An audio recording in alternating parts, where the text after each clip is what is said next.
Do you love the look of passion twists, but maybe your hair is just too fine or thin to hold them?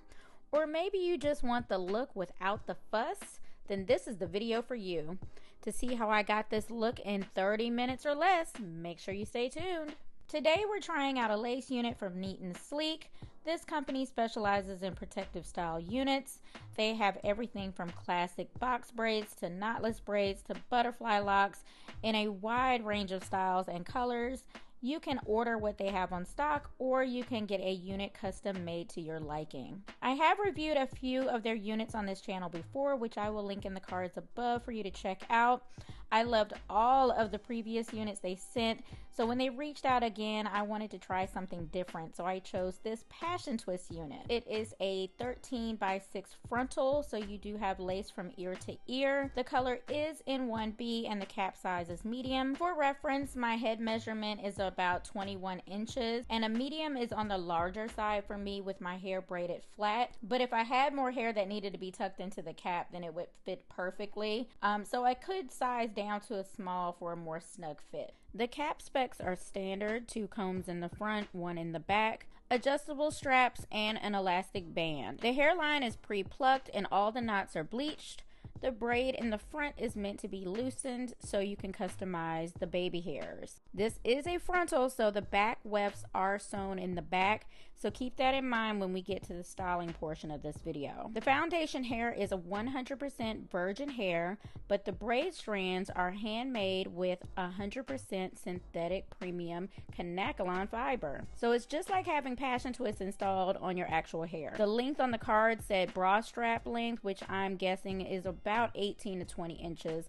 I'm 5'1", so that falls like right at tailbone length for me. Now, even though this is passion twist, there are a lot of them, so the unit does have a little bit of weight to it. I did end up having to cut 2 braids off of each side to allow it to fit around the ears comfortably.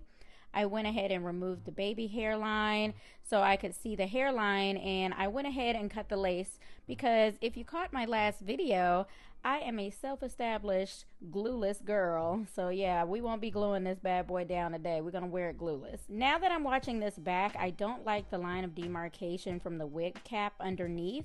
And I do recall now that I prefer to wear the previous units without a cap because the lace matches and melts that well. So for sure, any future wears, I probably won't be wearing a cap unless for whatever reason I do plan to glue it down. Then I might opt for the bald cap method. I also have a weird hairline where my hairline comes forward at my temples. So I do find it easier for me to blend the hairline without gluing it down or a cap. To set the hairline, I just went in with my Braided Beauty Collection Style and Set Foam, which we have new stock of and is currently on sale. So I'll leave a code for you guys in the description box below. So I'm just laying and styling it down now, and before I tie it down and let it dry, I want you to come in close and see how amazing this lace looks. You can see the cap underneath for comparison. So I'm going to let the edges dry for about 10 minutes or so, then go back over it with my edge slayer for a final set. And that's it. I am ready to go, and it has been less than 30 minutes. Here's a look at the length again. I am 5'1", and it falls about tailbone length.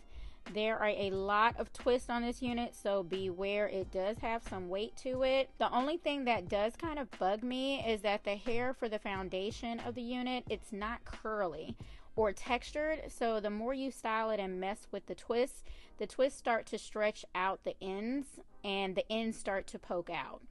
So while I understand we want this to look as natural as possible, I can also understand why this might be a turn off for some people. So in my professional opinion, I would definitely opt for a curly unit or something with a wave pattern so that the foundation and the hair blends better, and that should alleviate this issue. Nevertheless, it is a well-constructed unit as usual and will serve as a great addition to my collection for ready-to-go units. I know a lot of people really want this look, but for whatever reason cannot try it, so this is a great way to give it a go. Special thanks again to Neatandsleek for sending this over for us to try out. If you found this video helpful or you think this might help someone you know, make sure you give it a big thumbs up and share it with a friend. Don't forget to hit the subscribe button on your way out, and I'll catch you in the next one. Bye!